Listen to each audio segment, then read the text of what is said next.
Okay. So, Jamie, tell me how you feel about this project. Well, I'm pretty excited about it. I can't imagine a better group to get together to discuss this topic. These people will really know quite a bit, and they're just fabulous. What do you think the main challenges are going to be?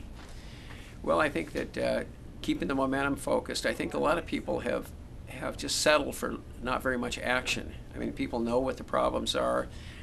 They're not optimistic about being able to have international action. And the big challenge is just getting people to understand how powerful they really are.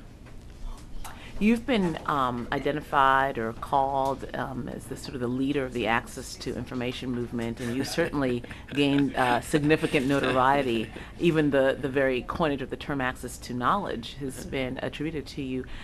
When you look back to when you started this sort of work 18 years ago, did you ever imagine that you would, be at the forefront of a movement?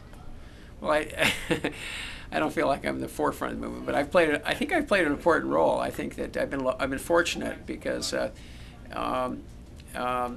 work with a lot of people. I mean, the difference between a movement and a crusade by maybe one person is a movement involves a lot of people. You're being modest, Jamie. And I know, for example, I worked on the issue of patents on medicines quite a bit in the trade issues, but it wasn't until we connected with AIDS activists in 1999 when they disrupted the Al Gore's presidential campaign that we really changed U.S. trade policy. And there was this 20 or 30 people from the AIDS movement. It wasn't really a huge crowd, but it was a very dedicated group of people that took very brave action. Some of them went to jail. They did some crazy things, but they changed the world in a short amount of time. And that made a deep impression on me that the role of the social movement can be connected with maybe some good ideas about what needed to be done. Could be a powerful combination. Well, you've been very modest, but I think a lot of people are curious. What is it that drives Jamie Love? I should have been a broadcaster. What drives Jamie Love? What gets you up in the morning? Well, this is a project that really drives me. I mean, to be able to do something on this topic, well, to me, I'm highly motivated about this particular project. I think that sometimes in your life you have the opportunity to work on really important issues, like working on the issue of access to medicines and trying to change the rules about how people get access to medical inventions has been a big part of my life. And I've always thought that these areas of access to information are important too. It's about everything about information is interesting. It's about culture. There's a personal dimension, a social dimension. It's about your capacity to earn money or to innovate and things like that. And to take this huge group of people, it's so moving to have people here that can't see, that are so talented and so smart, and to realize that so little is being done to take advantage of their talents. And if I thought that if I could play a role, I'm sure that everyone here feels the same way. That if they could do something about this, that'd be a pretty good reason to get up in the morning.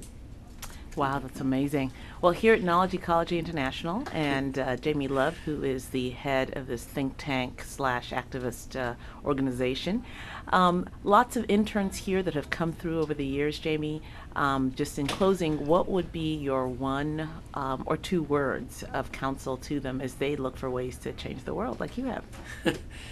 Well, I think that it's wonderful to meet the young people that come here in the summer and the students that come through here. It's important because I think that what they're looking for is looking to do something that's not just about themselves. They're really interested in the welfare of other people. I think the signal I get is that there's a big desire that people have to be part of a society that really is about the community. It takes care of other people. That it sets their heights high. In my experience, the things that make people really happy are things that have to do with the relationship with other people and being able to address issues like fairness, in different realms. I think that And sometimes those,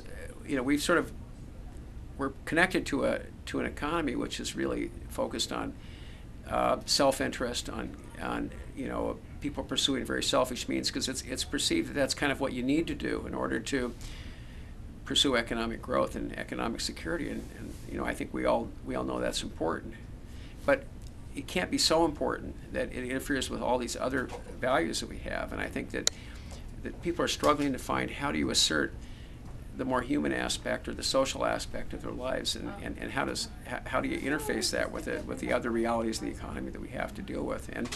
And so, to the extent that you can systematically change society, so justice isn't just a byproduct of a one-off act of charity, but it actually becomes just the way we do things. It just becomes more deeply ingrained. I think that's what they have to work for.